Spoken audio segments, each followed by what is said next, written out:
Assalamualaikum warahmatullahi wabarakatuh. Selamat sore Miss Emi. Perkenalkan nama saya Alsa Nurul Tansani.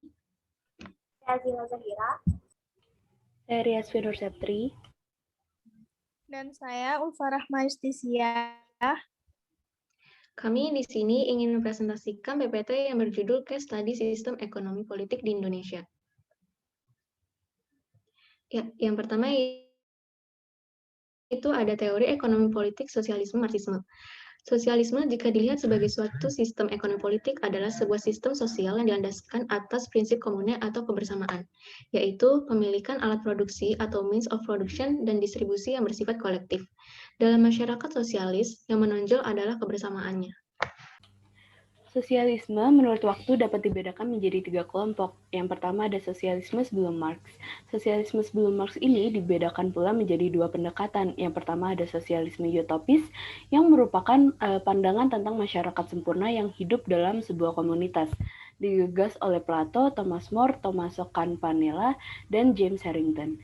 Yang kedua ada sosialisme komunitas bersama berawal dari Robert Owen yang pernah mengalami menjadi buruh miskin, tetapi berkat kerja kerasnya ia menjadi pengusaha besar di Skotlandia. Dari dana yang ia kumpulkan, ia membangun apa yang namanya parallelogram, digagas oleh Robert Owen, Charles Fourier, dan Louis Blanc. Yang kedua adalah sosialisme Marx atau Marxism. Nah, di mana ini dikembangkan oleh Marx itu sendiri dan juga sahabatnya Friedrich Engels. Nah, di mana dia di sini mengkritik yang namanya kapitalisme dan juga ekonomi yang disebut dengan mekanisme pasar. Dan dia di sini lebih mengedepankan yang adanya kebersamaan. Yang ketiga adalah sosialisme sesudah Marx. Nah, di mana ini adalah pembaharuan dan juga pengembangan teori-teori Marx oleh para muridnya dan juga simpatisan dari Marx itu sendiri, seperti Leninisme, kaum revisionis, dan juga serta para akademis Amerika Latin yang tergabung dalam aliran strukturalis dan juga aliran dependensia.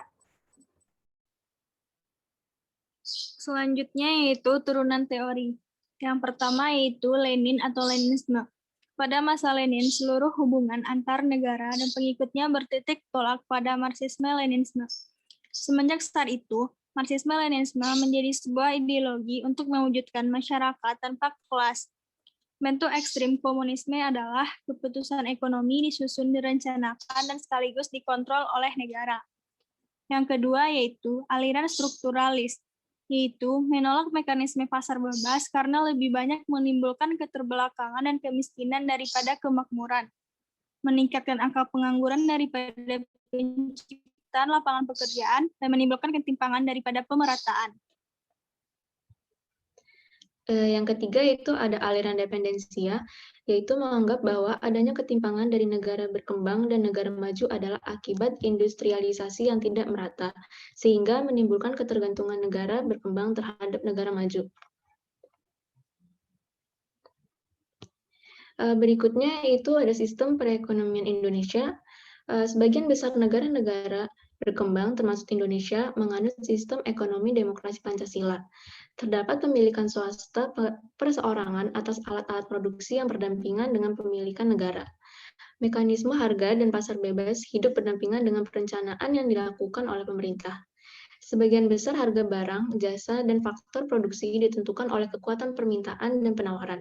Pemerintah juga memengaruhi kekuatan permintaan dan penawaran tersebut melalui kebijakan harga, termasuk penetapan upah minimum. Selanjutnya adalah sistem ekonomi di Indonesia, di mana dalam dokumen GBHN pada masa Orde Baru, sistem ekonomi Indonesia itu dinamakan sebagai ekonomi demokrasi, sebagai demokrasi ekonomi Pancasila yang memiliki ciri positif. Yaitu yang pertama, sebagai usaha bersama berdasarkan asas-asas kekeluargaan. Yang kedua itu adalah cabang-cabang produksi bagi negara dan memenuhi hajat hidup orang banyak itu dikuasai oleh negara. Dan yang ketiga itu adalah bumi, air, dan juga kekayaan alam yang terkandung di dalamnya itu dikuasai oleh negara dan digunakan untuk kemakmuran rakyat. Dan yang keempat itu adalah warga negara memiliki kebebasan dalam memilih pekerjaan yang dikehendaki dan memiliki kehidupan yang layak serta hak milik orang itu tidak boleh bertentangan dengan kepentingan masyarakat. Selanjutnya ada ciri-ciri negatifnya, seperti yang pertama sistem free fight liberalism yang menumbuhkan eksploitasi terhadap manusia dan bangsa lain yang dalam sejarahnya di Indonesia telah menimbulkan dan mempertahankan kelemahan struktural posisi Indonesia dalam ekonomi dunia.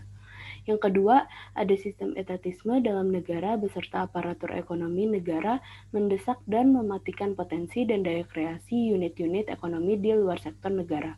Yang ketiga, pemusatan kekuatan ekonomi pada satu kelompok dalam membentuk monopoli yang merugikan masyarakat. Selanjutnya, ada keterkaitan antara sistem ekonomi di Indonesia dengan ketiga unsur. Yang pertama ada kemiskinan.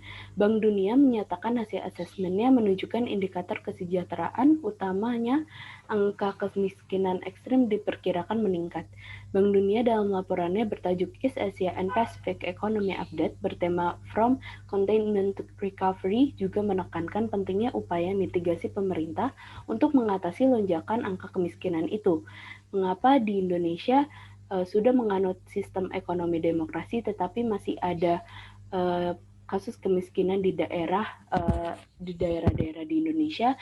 Hal ini dikarenakan banyaknya jumlah penduduk Indonesia yang tidak merata karena dipisahkan oleh pulau-pulau yang mana membutuhkan biaya banyak sehingga pendapatan sedikit sehingga menimbulkan kemiskinan yang bertambah. Yang kedua yaitu pengangguran. Menurut Kementerian Pariwisata dan Ekonomi Kreatif mencatat sekitar 1 juta pekerja di sektor pariwisata menganggur akibat pandemi COVID-19.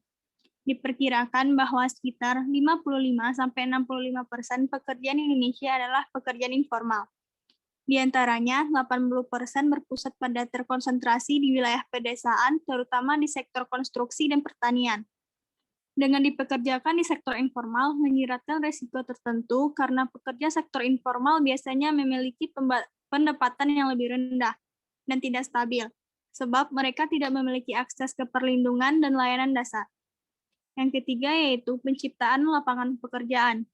Dalam penciptaan lapangan pekerjaan kaitannya dengan sistem ekonomi demokrasi Pancasila, yaitu membuka cabang-cabang produksi yang penting bagi negara dan menguasai hajat hidup orang banyak. Dengan pencipta lapangan kerja ini, maka akan memulihkan ekonomi dan kemudian menarik lebih banyak lagi investasi. Apabila kita lihat, untuk membuka lapangan pekerjaan di Indonesia tentu masih kurang, sehingga untuk menghasilkan laba akan menjadi lebih susah. Ya, ini berikut merupakan data tentang pengangguran yang didapat dari BPS. Selanjutnya itu solusi dari masalah tersebut dengan pendekatan teori. Yang pertama itu ada kemiskinan ekstrim. Solusi kemiskinan ekstrim menurut teori ekonomi politik sosialisme Karl Marx memandang kapitalisme sebagai sumber konflik antar kelas dan dari segi ekonomi melihat bahwa kapitalisme tidak lain hanya sebagai alat bagi para kapitalis untuk mengejar laba. Dan salah satu cara yang dapat ditempuh adalah dengan mengeruk laba lebih banyak dan dengan menekan buruh sekeras mungkin. Sehingga Marx percaya bahwa dalam setiap organisasi ekonomi ada struktur dominasi. Individu dalam ekonomi pasar bertindak secara independen sesuai kepentingan masing-masing. Keinginan individu akan menentukan outcome pasar. Dan untuk mengatasi kemiskinan menurut Marx ini adalah dengan melakukan distribusi yang bersifat kolektif atau mengutamakan kebersamaan, sehingga masyarakat dapat sejahtera dan tidak adanya intervensi dari kaum kapitalis. Yang kedua adalah solusi pengangguran menurut Marx terdapat dalam bukunya The Communist Manifesto pada tahun 1848 yang dikarang dengan Friedrich Engels. Nah, di mana menggambarkan mengenai terjadinya ketidakadilan yang dialami kaum buruh di Eropa. Dia mengkritik cara kerja dari mekanisme pasar yang lebih banyak memberi peluang kepada pemilik modal, di mana menurutnya kapitalisme lah yang menyebabkan pengangguran itu, karena digantikan oleh mesin-mesin dan kegagalan dalam melakukan industrialisasi. Dalam mengatasi pengangguran ini, Marx menurut kami masih belum tepat. Kami mengambil teori Hayek tentang istilah monetaris mahzab, monetaris yang dimana dia merupakan mahzab dari Austrian Economics. Nah, dimana menurutnya itu, kenapa terjadi pengangguran? Karena perusahaan itu tidak bisa melakukan ekspansi atau memperluas usahanya, sehingga yang dapat dilakukan adalah apabila suku bunganya tinggi, otomatis perusahaan enggan meminjam uang karena biayanya besar. Berarti perusahaan itu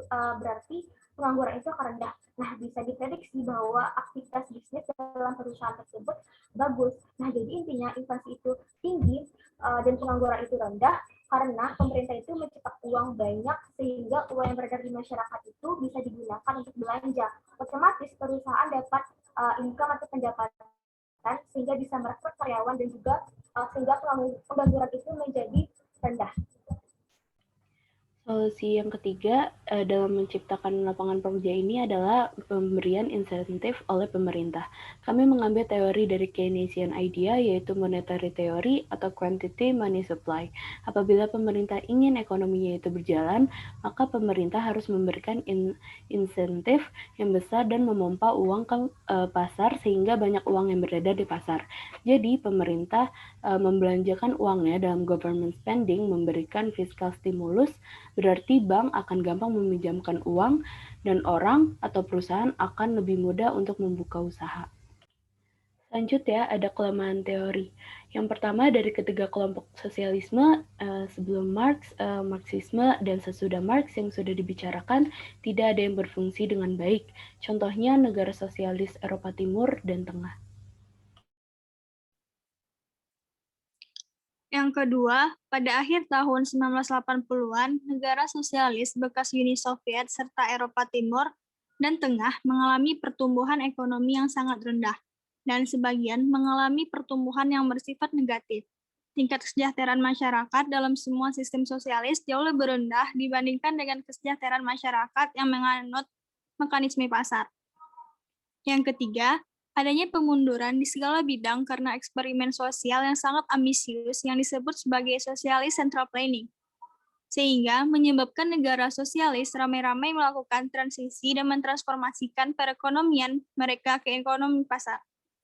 Yang keempat, kolektivisme hanya ampuh untuk unit-unit kecil, tetapi untuk skala yang lebih besar, apalagi untuk skala negara, karena tidak bisa menjalankan fungsinya dengan baik dalam waktu jangka panjang. Walau dilihat dari cita-cita sosialisme untuk menghilangkan kemiskinan, kemeralatan, dan keterbelakangan itu. Dalam dunia nyata, masalah tersebut di negara sosialis jauh lebih banyak dijumpai. Yang kelima yaitu ada kritik menurut Zingen, teori Marx sedikit kaku dalam memahami bekerjanya kapitalisme. Dalam artian, Marx membuat pengambil kebijakan negara kapitalis melakukan berbagai perubahan, terutama perbaikan terhadap gaji buruh yang untuk melancarkan revolusi karena mereka dibayar rendah sekali dalam sistem kapitalis. Jadi kesimpulan dari analisis menggunakan ekonomi atau teori-teori ilmu ekonomi politik ini, kami membahas ini. Jadi kami menggunakan berbagai teori dari seperti yang telah dijelaskan. Nah, tapi yang paling utamanya adalah teori sosialisme atau Marxisme karena Karl Marx dalam bukunya itu atau Das Kapital pada tahun 1267 dia mengatakan bahwa seharusnya masyarakat itu memakai akses terhadap power yang sama terhadap sumber-sumber produksi. Nah, oleh karena itu sumber-sumber produksi itu tidak boleh dimiliki oleh satu orang, tapi oleh seluruh masyarakat. Baik, nah, itu yang dapat kami sampaikan. Terima kasih. Maaf atas kesalahannya, kami ucapkan Assalamualaikum warahmatullahi wabarakatuh.